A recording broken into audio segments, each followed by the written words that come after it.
Hey, how's it going, my friends? This is Nick from the Nerd Frenzy Podcast. And today, the TV shows Squid Game.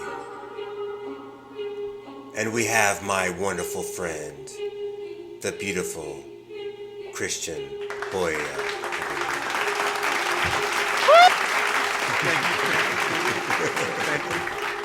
Thank you. Oh, I like it. I like it, my friend. I like the confidence, and I like that I get to talk to you about something that was a phenomenon that came out in September 17th and rocked the whole world, became the highest Netflix thing of all time, and that is Squid Game, bud. No, I'm excited. It's one of those things that I think it was somewhere in Korea, wasn't it? That it came from, and South it Korea, just yep. blew up everywhere. Absolutely, absolutely. And it's funny because I guess a lot of people in North Korea saw it and they were trying to use it as some kind of like bad piece for it, but North Korea's gonna do that anyways. But yeah, South Korea, a lot of people don't know that they are actually a huge ally of America, and they always have been. I'd say it's 62, 63% of the whole country actually knows English. So that shows you how close they are with us. So I've always been a big fan of South Korea, and they produce a lot of amazing things and whatnot. And one of them happens to be excellent movies. And a couple of years ago, we had the pleasure of watching a movie called Parasite. And then all of a sudden, here comes this wonderful gem. So, good stuff. You know, that's awesome. I haven't seen that movie yet. That's on my to watch list. But yeah, no, Squid Game. Literally maybe 2 weeks after it came out, one of my friends told me to go watch it, and I binge watched it right before an exam, and I was invested the whole thing. So Yeah, it has a certain charm that we all can like just immediately get drawn to. First of all, the set design was so beautifully done, and to know that you watch it behind the scenes, and pretty much every single thing you see there is done like practically. It's all real. It's not like, oh, we'll just like there was 456 contestants that were actually there. There were extras that were just standing there and wanted to be a part of it. I mean, there was so much, and there were so many years and of struggle to get this project even put off the ground, and all these things are going on. And look, it's just that classic Cinderella story. The pumpkin turns into the carriage. The sad second-rate daughter turns into the princess. It's you know, it's crazy, dude. And again, if anyone has watched the behind the scenes, you could see that they literally try to go through every single situation as if it was happening, and they try to minimize on all the visual effects that they have to do in post. And some of them are literally so insane. And I don't even know if I could do it in a movie scene, let alone the actual Squid Games in real life. Oh, there's the part in when they're on the top doing the glass bridge, and there was a couple actors that were saying, yeah, we actually had to fall a little bit, and there was that like a weird, like you get that weird like butterfly or stomach ache where it was like, oh no, oh, I just fell, and it was like against my will kind of feeling, and you can kind of see it when they're falling, and there's so many parts in that where you get that feeling, and probably because a lot of it is actually being earned by the actors. Say knowing that there's an element of just you're gonna fall. It's a genuine reaction that even as actors, it's really hard to replicate unless it's actually happening to you in real time. So that's one of the craziness that happens in that movie or in that Oh, TV series. absolutely. And I don't know how you watch foreign movies, but I have to watch them no matter what, where I can see the subtitles in English, but the movie itself is in that actual language, because I get thrown out of the way if I see a movie dubbed in English, and you see the American actors are trying their best maybe, but it doesn't feel right.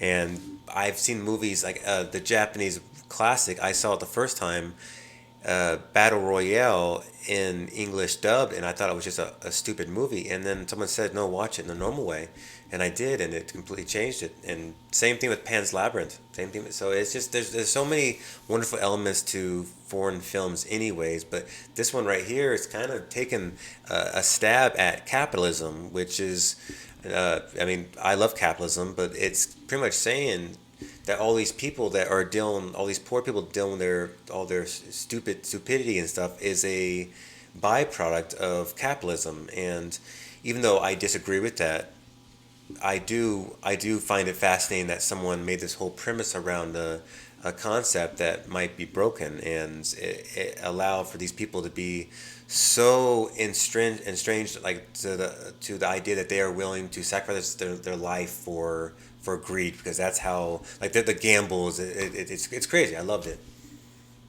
Yeah, it's a weird concept too, right? Because on one side you have like, hey, people are competing to get more money, um, but at the same time you have people. I'm assuming, and some of that was kind of relayed in the TV series. But you have people too that are like, hey, I just want to be out of debt, and it's a whatever it takes to get there, I'll do it. Um, and then once they realized what they were, putting themselves into, as we saw in episode one. Um, that that always kind of spook people on like how far they're willing to like get that money, or to not be in debt, or to be in debt and get more money. Oh, the idea of the moment that you saw the faces of the people when they realized that this was not a like a game, like this was life, and you see like whenever the blood splattered on that lady's face, and then all of a sudden the realization hit everyone that this was not a joke.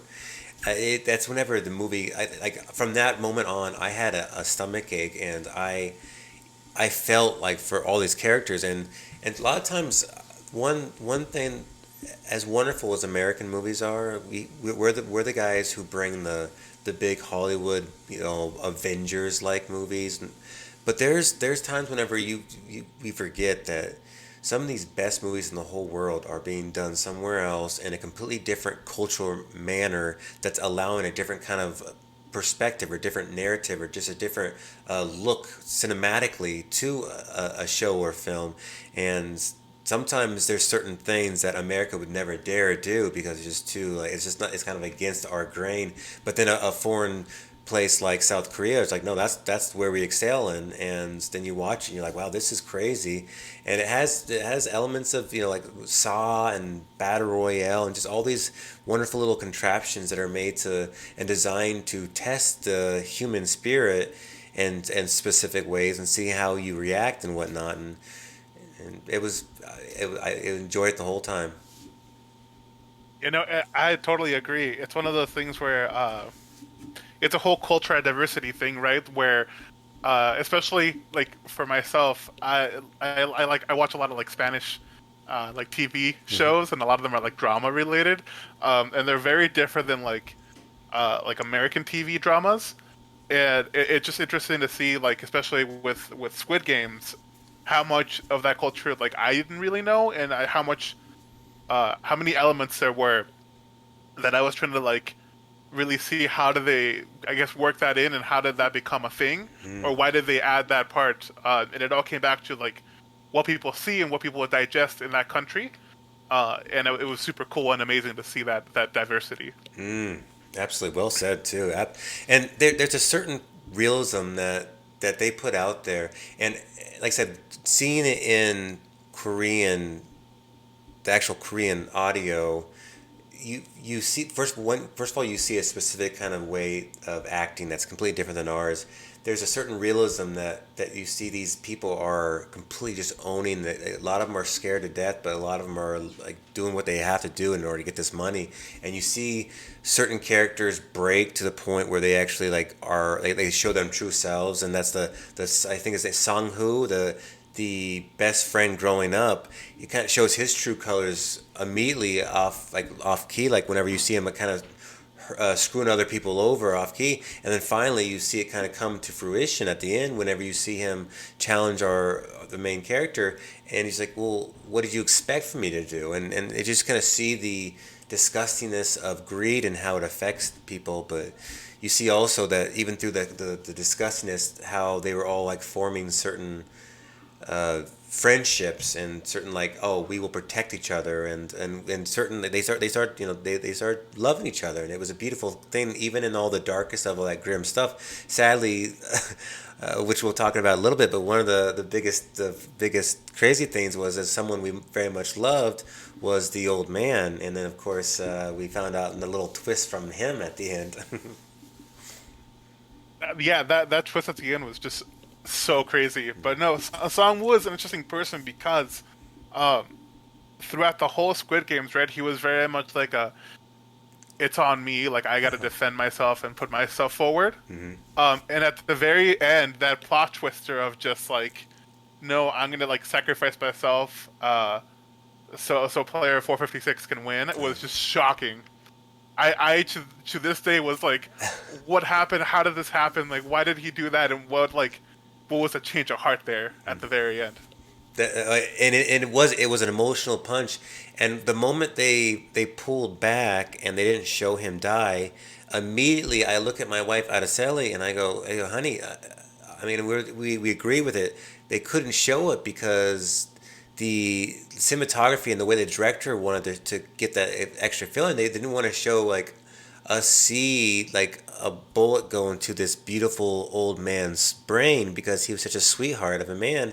And so they pulled away from it, and then you hear the gunshot, and you're like, tears immediately form down my eyes, and I'm just thinking, like, I'm glad he's alive in real life because that my heart is broken right now. And then you find out that he is a piece of shit. No, it was crazy because I literally thought I was convinced that like he actually died, in that like maze scene, right? Where once he lost all his marbles, I literally thought they Mm. shot him, and I was like, oh no, what happened here? Um, and then he was in that like hospital bed, looking out on the street, with player 456, and I was like, wait, where did you come from? How did you get out of it? And then like the whole movie shows like what that player one was actually doing behind the scenes, Hmm.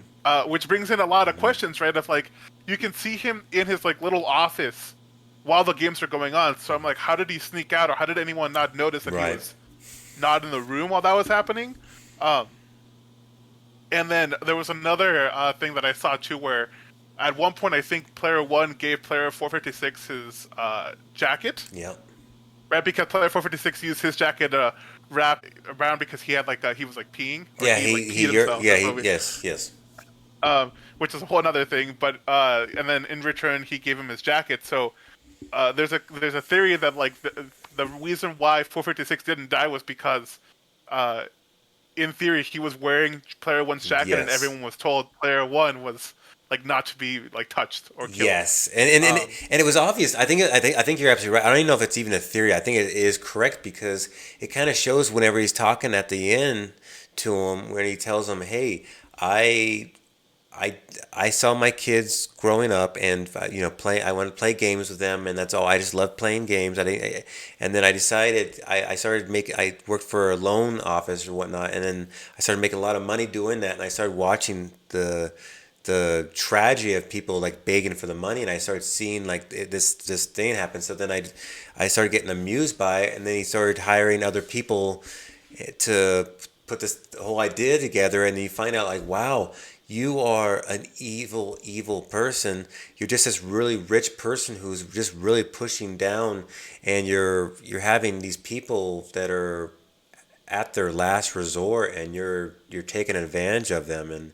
And even though there are some obvious truths that, like, when you really think about it, Christian, there's, let's say you set up 500 people and you told them, hey, there's going to be a $5 billion prize, and we will accept the top 100 people, and then the rest will die. I mean, I guarantee you there would still be a good amount of those people that would definitely do it. And at that point, it's one of those things. Obviously, I don't agree with it, but you're thinking about like, I wonder like how is this like eventually how is this gonna like become like a game? Like they've made movies like a good example, the Running Man Arnold Schwarzenegger movie in the '80s.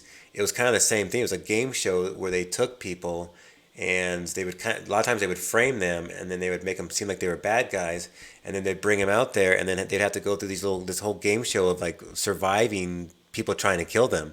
And it's I've always loved these kind of concepts, and like I said, this one's kind of taking a stab at capitalism, but the idea is still a very entertaining idea, and it shows the disgustingness of certain people, and then it also shows the beautiful spirit that certain people could. Maybe it was hidden, but then all of a sudden they realized that our main character, he kind of, for the most part, the whole movie was kind of a piece of crap, and then all of a sudden he started understanding the value of what was going on, and then you kind of see the hero within started coming out, and that's also a lot of the reason. But yeah, I think definitely the jacket was because you saw whenever they're doing the peak the green the was it stop go, green stop whatever it's called the first game. Red light, green light. Yeah, red light green light, you could see whenever it does the scanning thing that he wasn't outlined like the rest of them were, so there's obviously some kind of sensor that was not doing it, and I'm thinking even though there was a couple of times when he still could have died, like the tug of war thing, but he could have died with that, but he did give him that really good tip, but still they still could have screwed it up and they could have died. But I don't know. So It's I saw a theory. I saw a theory, and I need to go back and watch it because I haven't confirmed it yet. But apparently, the shackles. There was something off about the shackles with player number one, where I don't think they were actually attached, or something happened with them, right. so that in case he did lose, he wouldn't die. He could just ditch. Well, Um, I heard that same one, but I watched that part again, and there's really no. I mean, he can't just. I mean, let's say that he starts getting close and he takes it off. I think he's still gonna get like. There's not enough room to like slide by everyone else, and they're all looking at him like, okay, I'll let you. You know, they're gonna all accidentally hit him and bump into him, and take him off with him. So I don't know. I don't know if there was enough room for that, but. I get what you're saying. you are right. There was certain things set up, but yeah, whenever he's running through the red light, green light, you can see he is so happy. He's sitting there. He has the biggest grin, cheek to cheek, and the way at first you're watching, you're thinking, oh, this guy's just he's dying and he's kind of losing his mind. But then you realize, no, he's just having a damn good time. Yeah, and the crazy part too is that when they did when they activated clause 3, if the majority of the players wanted to leave, the game ends. Uh, he said no to continuing, and I think that was the craziest part because especially if you're like one like in that case, right? He was like almost the leader of that facility. He said no to that, even though he was having a blast earlier and he's leading that. It's like literally the decision was on him whether or not everyone stayed or not. So I wonder what in him drove him to say no. If it was like a guilty conscience, or if it was like a what that situation was. I think what it was he believed because you see it sprinkled out throughout the whole design. He truly believed in the idea of equality. So he was trying to say, if you guys like, oh, you guys, there was, if I say yes, then we stay. If I say no, we don't. He wanted to let everyone know I believe in a fair game, so I'm not going to allow it to be this like this. So I say no. But then, of course, he also probably knew that a lot of people would be intrigued to go back. So, and there Yeah, was a lot. and that makes sense too because if you didn't want to stay, those people that like actually didn't want to stay, they would not come back, and the people that did want to come back eventually did come back, and there was a lot of those people coming back. But then once you were there, you were committed because everyone knew that they wanted to keep going. Yep, yep. And it kind of shows a few people's lives too, showing that it's like when they left, when they went back, their lives weren't better by any means, and it was an obvious foreshadowing that they were going to be going back because a lot of them had nothing going on.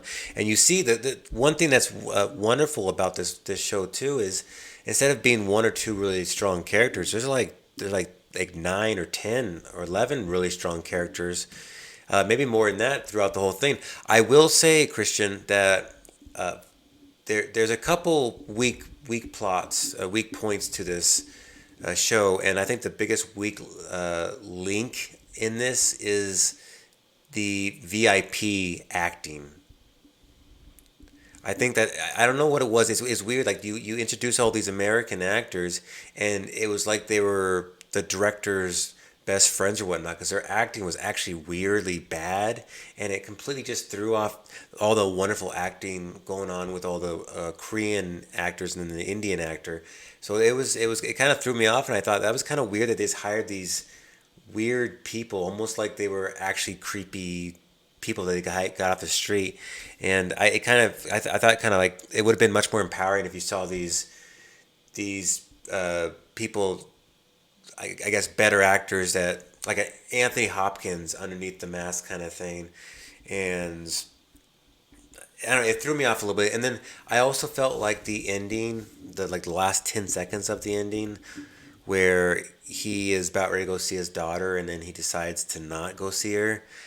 Me being a father myself, and my wife agreed. We were completely thrown off, and we thought, no, I do not agree with this because the whole goal of this whole show was to be able to be a good father to your daughter, and then by the end of it, all you learned was, I must uncover the truth to this thing, and not I need to be with my daughter. So it was kind of a slap to the face a little bit, but I mean ultimately I found this show amazing.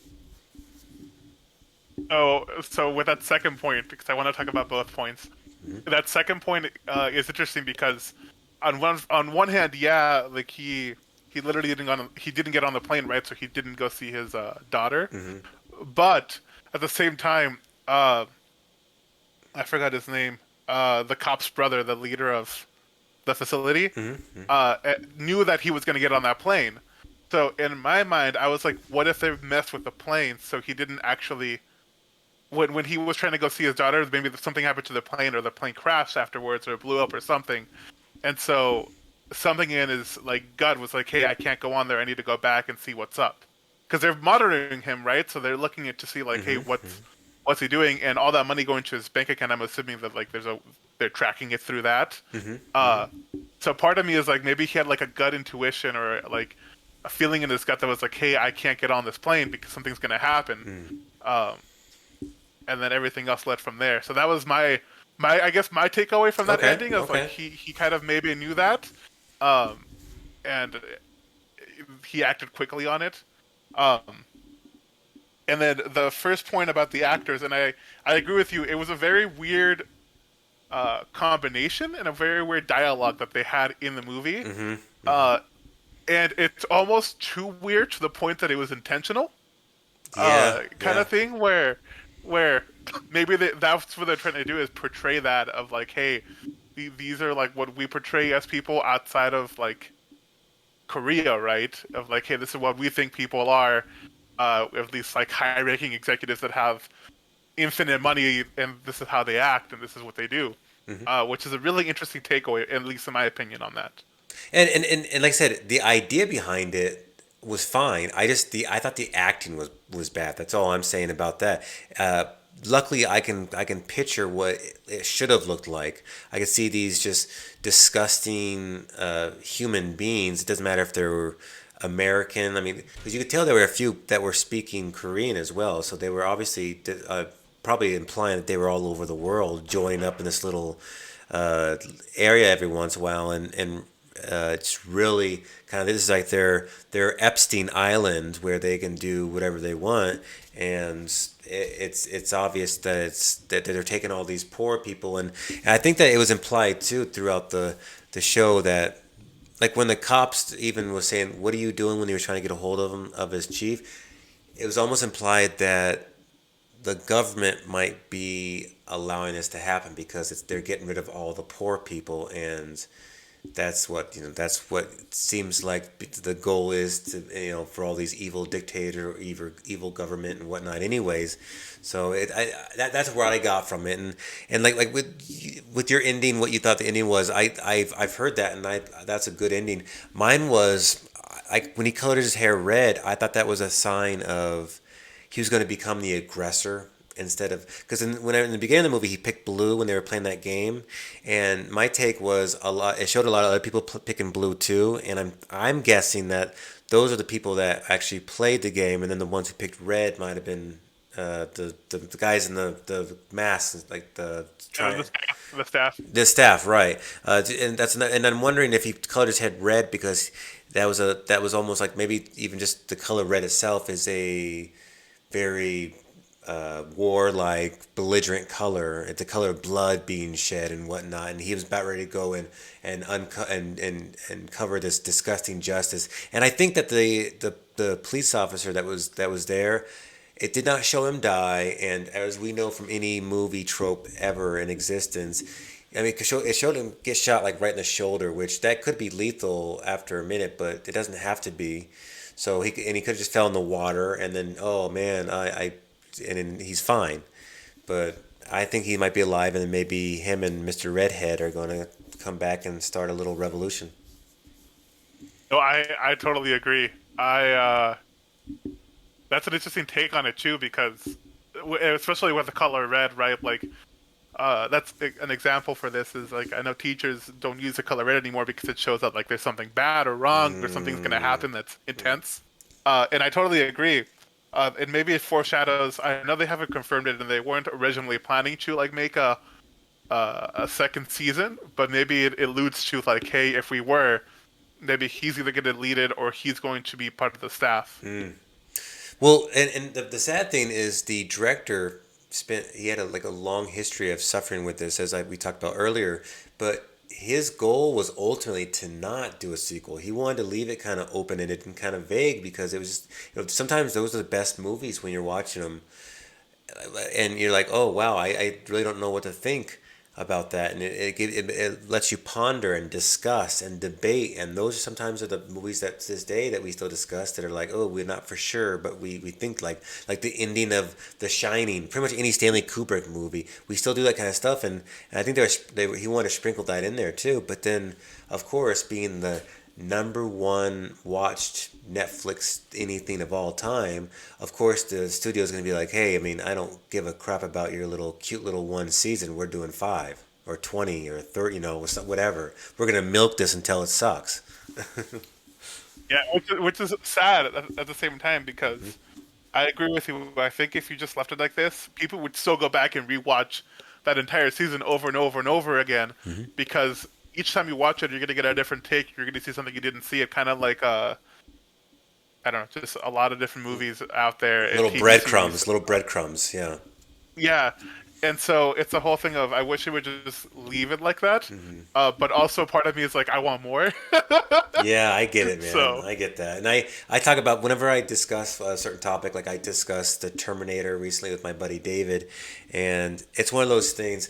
The first two Terminator movies are, in my opinion, the only good Terminator movies. Now, everything after that, I know I'm not going to be completely critical and say everything after it really sucked and screw all those movies. But I mean, if I had to say that some good things, there definitely are good things about all of them. But ultimately, they don't. They first of all, they don't even follow the same storyline that James Cameron envisioned for that. So it's hard to even feel any like, oh, well, this is not the story it's supposed to be. So I don't want to. I don't. But still, of course, Arnold Schwarzenegger comes into play, and I want to watch it because of that. But yeah, Squid Game, I could see like most shows, like Breaking Bad, for example, 5 seasons. They pretty much Vince Gilligan pretty much had an idea of what he wanted to achieve, and he did it. He said, "Oh, 5 seasons doesn't take anything more. I don't want to spread this thing thin and make the characters stupid after a while." A lot of shows do that. They just try to get as much. Like Friends did that, where they had a couple seasons too long, maybe 3 or 4 even, and you could tell they started doing stuff because their ratings would drop. So they do some crazy thing like have Joey date Rachel and or go to it's something stupid. You're like, oh, you guys used to be a cute show, and just there's certain shows that do that, and I hope Squid Games is not going to be one of those that they just like maybe 3 seasons to kind of like do the whole thing and then just leave it alone after that. And of course, do other shows like that. Have fun little takes. The South Koreans and Japanese, and they always find amazing creative new original things that typically America likes to copy. So just keep on doing what you guys are doing. no, I agree. I honestly, again, I think that they should just leave it at one season. Maybe do a second one, but that's stretching it.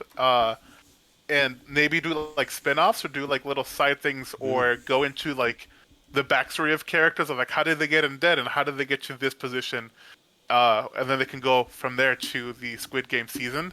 That'd be kind of a cool way to like keep doing more stuff, but at the same time not ruin the actual Squid Games, in my opinion. Oh, okay, yeah. And what would be a good way to be refreshing? Like, would you obviously? I think maybe change the games completely, have a new things, but I don't want to overdo it. Like sometimes the Saw movies would over. They just try to find the next grossest thing to torture their victims, and a lot of people like my a lot of my family loves that movie.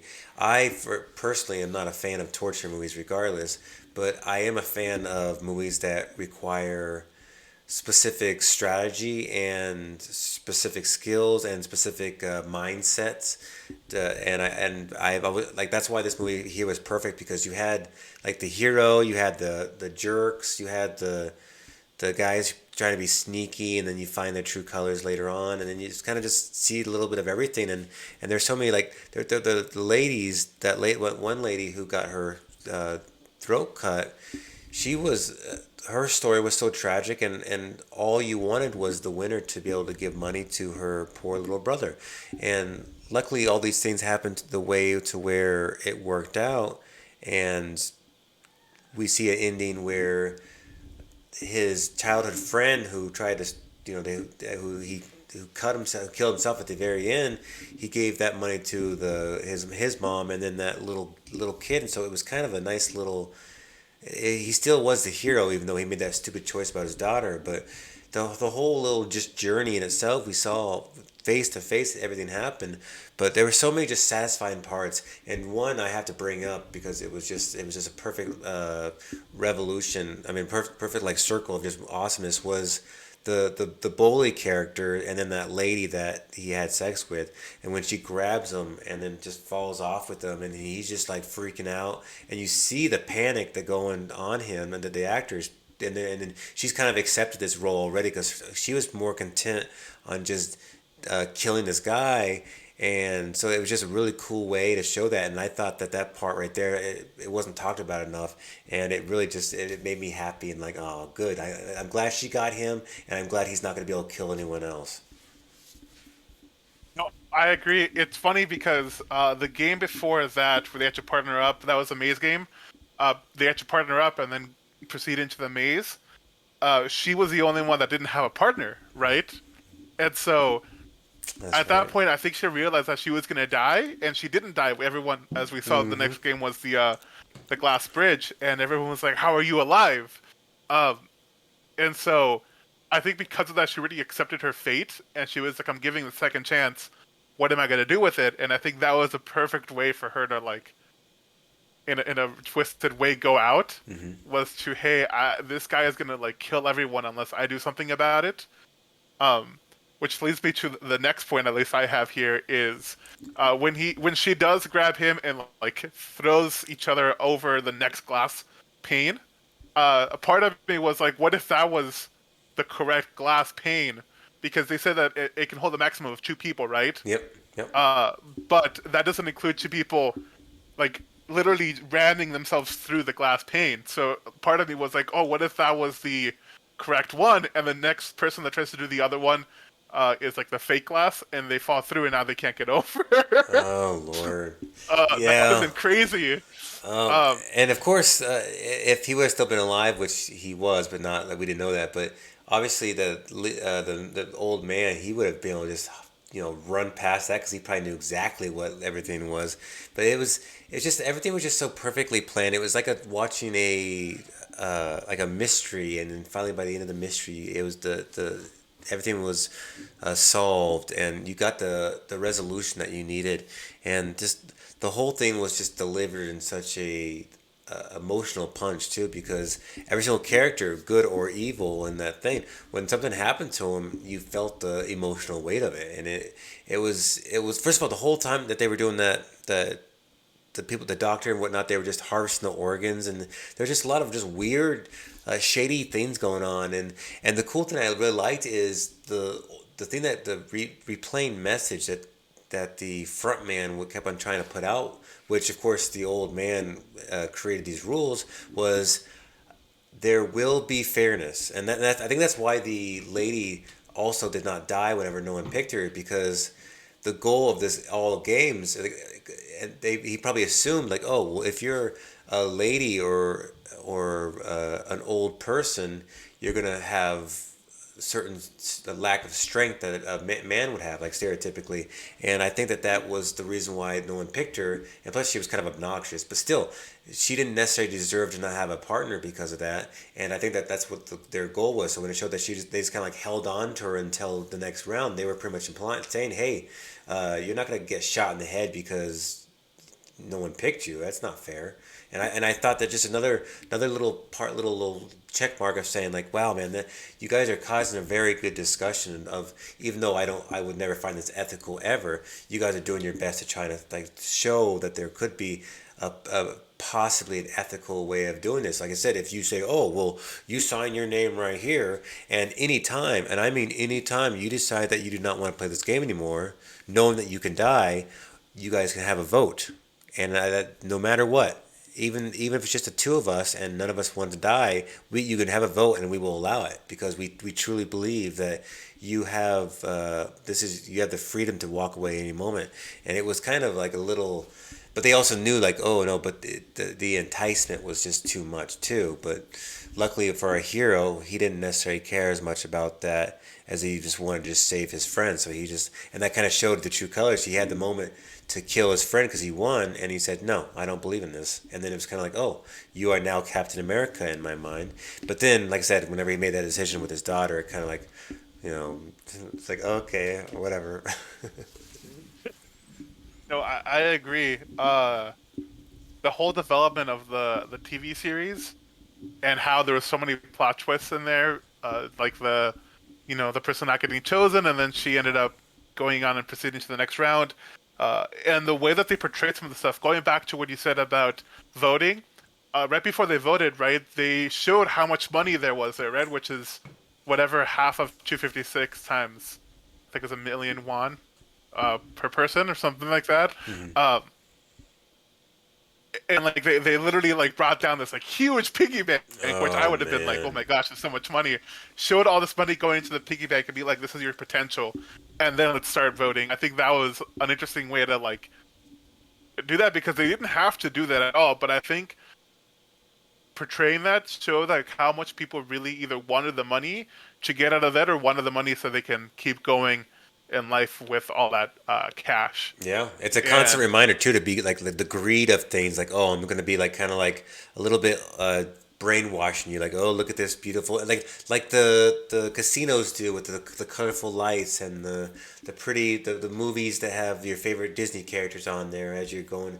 It's obviously all these are strategies to confuse the human mind, and it's disgusting, but it's also interesting to say the same thing too.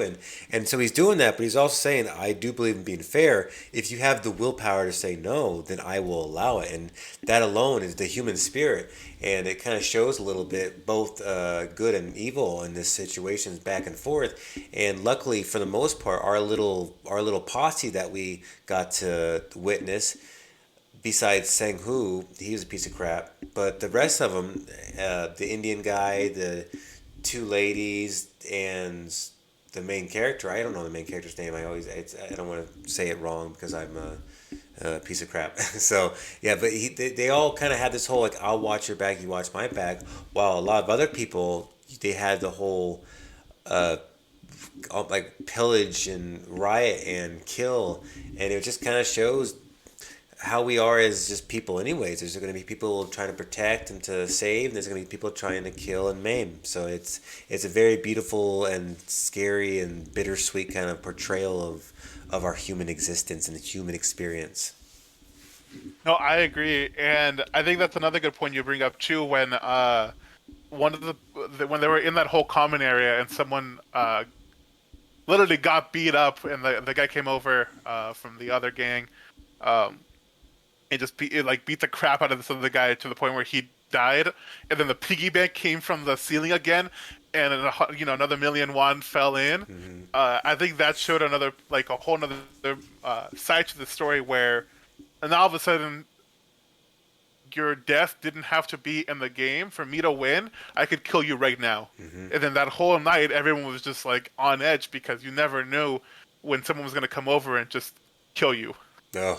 Well, Uh, Christian, I mean, okay, this is how I was looking at it, and luckily I've never really been like I don't buy lottery tickets really. I think I've probably spent $5-10 like in existence on the casinos. I put like a quarter in and I'm like, oh, I'm good, and I'm just thinking like, no, I'd rather spend $40 at like an all you eat buffet.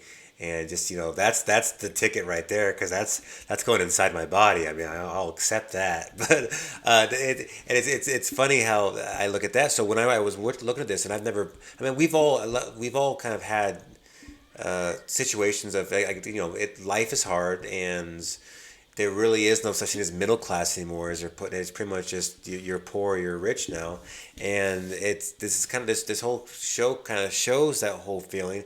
But if I saw that there was 456 people, and the logic was like, yeah, so how this game works is the last person is the one who gets the money.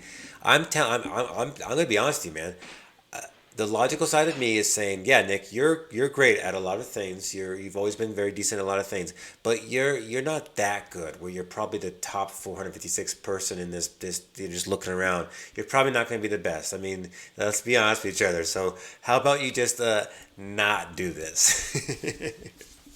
yeah, and no, and again, especially that last game too.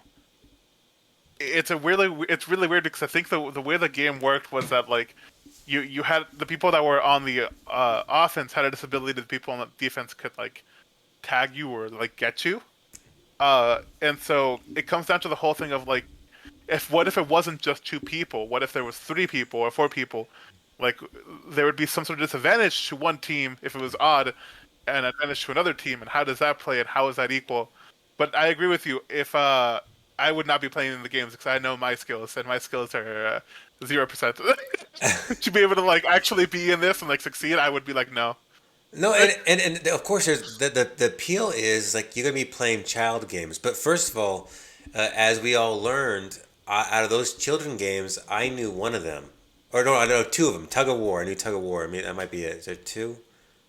Yeah, I think that just two. I only knew two of them. Maybe like marbles, I know how to play actual marbles, but they would just use marbles for anything. They weren't actually. They're just using like, oh, how many do I have in my hand? One or two, kind of thing. But for the most part, all those games, I would have been screwed anyways because I had no idea what they were, and a lot of people were with the cookie thing, and I'm wondering why that was because that's a South Korean thing, and I don't know if it doesn't seem like it's that much of a rarity. So I'm curious in why only like two people would have been able to figure out immediately and like obviously we as Americans are probably not going to know that, but it's not part of our culture. But it was weird how everyone in there was looking at that, going, "Huh, I wonder what that means." But yeah, the whole green light, red light thing that yeah, I could see that being a thing. But the moment I see blood being splattered on my face from someone else, I obviously your heartbeat's gonna go up so much. You're gonna be shaking uncontrollably and subconsciously, and as you see, obviously all these people are in their right state of mind, and their brain is all over the place right now because they are so confused about what just happened. And immediately panic sets in, and then all that's going to do is make them start moving again. And you're just seeing it, and you're seeing all these poor bastards just getting destroyed because of the realization that they are not this game is not like oh sorry you're out go home. No, this is like oh meet your maker. No, and it's true, right? Like especially with the red light green light game, it starts out like no one expects you to actually die because the concept of being eliminated is like, oh, you just you lost the game, so you get to go home. But once they all realize that someone like literally dies in front of them, it and everyone freaks out, and everyone's initial like action or impression or like thing to do was to bolt the other way, and that's the opposite of what needed to be done. And so I think in a way that game is set up so that you would eliminate the most amount of players in the least amount of time in one game. So all the players that were scared and that like were over it were eliminated, so you didn't have to worry about them anymore, and everyone else that stayed there, you knew were going to come back at one point, or a percentage of them were going to stay. Yeah, no, yeah, that's yeah, I like that absolutely. There's something that that this show does that I don't. It just like I said earlier, I had a stomach the whole time, and immediately, like I guess there was like there's certain people, everyone immediately felt the same thing I felt when they watch a show, and I guess the popularity of it. So the shoes that they're all wearing, I think they're all Vans or just white Vans. I guess it went up like it was like 1,700% for the shoe, and then Korean media went up 50%, which is unheard of.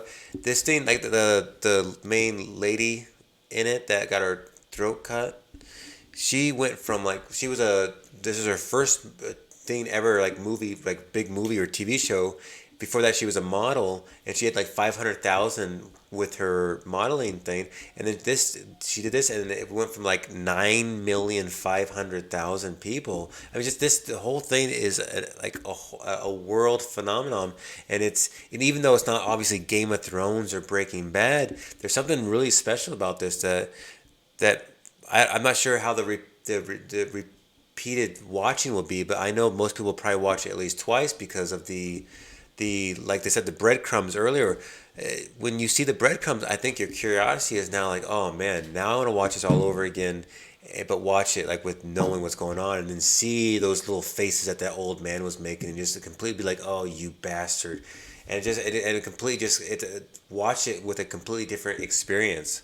And then you see like the symbols where they're sleeping, and it shows every single game they're playing, but no one like just kind of like looks around and sees that, and we don't really see, a lot of us in the audience don't see it because we're just too busy just being completely like freaking out about just, oh, who's gonna die tonight, but we're not seeing that like, hey guys, if you want to find out what game you're playing tomorrow, just look at the wall right there. Yeah, and again, I don't think anyone noticed that, but it's true. Uh, and kind of having that like cheat sheet on the wall and going back actually knowing what the whole series is about, I would have been like, wow, I would have not thought twice about that because I would have thought, oh, these are really really cool pictures. And that connection wouldn't have been made unless I like was really thinking about what games have I played if I survived this long, and what's on the wall, and oh my gosh, look at this. Um, but like some of them, right? Like the Dalgona game with like the cookie things. Um, all the wall had was the shapes, but it didn't have the cookie. So in that case, like I still like it gives you a hint of like, hey, what's up next, but it doesn't tell you the whole story, which I think is incredible. Oh, that's a good point because you could be like, oh yeah, those shapes, I could easily cut into paper or whatever. But then they're like, oh no, you need to break this perfectly, and if it chips at all, then we kill you. And then I saw there's a whole thing going on YouTube right now. A lot of people learned how to make the recipe, and then they did certain shapes, and I guess it is extremely hard to do. So I mean, kudos to the idea too, and it was a good idea to use the sun and kind of see where the cracks are and whatnot. But yeah, I could just see, and you, like I said, that was another example. Like when you seen the people who get like triangle, they're all like, and they found out what it actually meant, and then you see people who got umbrella, and you see like the moment, like you see one of them cracks, and then all of a sudden they just like look up, and then they just see the gun pointed at them. They just know like, here we go. And some of them would plead for their life, like, oh, please don't shoot me, and then some of them would be like, oh man, that's not good, and then just go. But yeah, man. In closing, Christian, this whole experience we watch, I hope that they keep on putting this kind of stuff out there, and obviously they're going to. But I also hope, this is my biggest gripe with anything, and most people will agree. If you're just trying to, like we said earlier, if you're just trying to put something out quickly without quality, then don't worry about it. I don't want to watch crap. Just if it takes you 2 years to do a season, but each season is fantastic, and then you also get 7 months of vacation as a cast and crew, so you don't have to stress about it. Then do whatever you need to do. That's fine. I don't care, but make sure that it's quality. So even if you have 40 seasons of Squid Games, but guess what? Somehow you guys were able to make this beautiful story that was very cohesive, and it was like this wonderful event that's uh, the most amazing thing of all time, then yeah, then do it. But the moment you guys start like saying, okay, guys, that's the end, then don't try to do a money grab and just keep it going because this whole baby is refreshing and I love it and I want more of it. But yeah, I agree. I think that it's like they need to tread lightly, and it could go either way. They're kind of on this fence of like if they go too fast and they don't really put that attention to detail that was in season one, it's gonna end up being a disappointment rather than another huge success that can really uh, add depth to season one and hopefully keep on going to other seasons. But I agree with you. Yeah. Yes, sir. Well, hey, Christian, thanks for coming on the show, my friend. And I enjoyed talking with Squid Games with you, my friend. And it was a wonderful experience. And it was a wonderful experience talking with you. And I can't wait to talk about what we're going to do next time. No, I'm excited to. Thank you again for having me on here. Yes, of course, my friend, of course. Well, thank you all, everyone, for watching. And we'll put the next one out very soon. And Christian, love you, my friend. And we'll talk to you again later, bud. Awesome. Thanks, y'all. Of course. Take care, everyone. The Nerd Frenzy Podcast.